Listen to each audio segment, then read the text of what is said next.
గ్రామశాఖ అధ్యక్షుని కాంగ్రెస్ పార్టీ మన ఎమ్మెల్యే వేముల వీరేశం గారి ఆదేశాల అనుసారం మన గ్రామానికి కాంగ్రెస్ పార్టీ అభ్యర్థిగా ఎన్న మౌనిక వెంకటరెడ్డి గారిని మేము అభ్యర్థిగా నిలబెట్టుకోవడం జరిగింది.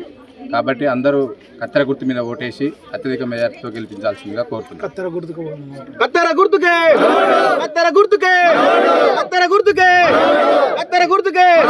వేముల వీరేశం గారి నాయకత్వం, వేముల వీరేశం గారి నాయకత్వం, కొమరెడ్డి వెంకరెడ్డి గారి నాయకత్వం, కొమరెడ్డి వెంకరెడ్డి గారి నాయకత్వం, రాజగోపాల్ రెడ్డి గారి నాయకత్వం, రాజగోపాల్ రెడ్డి గారి నాయకత్వం, శ్యామల కిరణ్ కుమారెడ్డి గారి నాయకత్వం, శ్యామల కిరణ్ కుమారెడ్డి గారి నాయకత్వం. జై కాంగ్రెస్. ఈరోజు మా కాంగ్రెస్ పార్టీ అభ్యర్థిగా ఎన్న వెంకటరెడ్డి మౌనికను నిలబెట్టడం జరిగింది. గత 20 సంవత్సరాలుగా ఊళ్ళో ఎవరికి ఆపత వచ్చినా తలలో నేలకలాగా ఉండే వెంకటరెడ్డిని అందరం మేము కోరుకుంటూనే ఆయన నిలబడ్డాడు. కాబట్టి ఈ ఊళ్ళో 8 వార్డులు సర్పంచ్ అభ్యర్థిని అత్యధిక మెజార్టీతో గెలిపించుకుంటారని మనవి చేస్తున్నాం.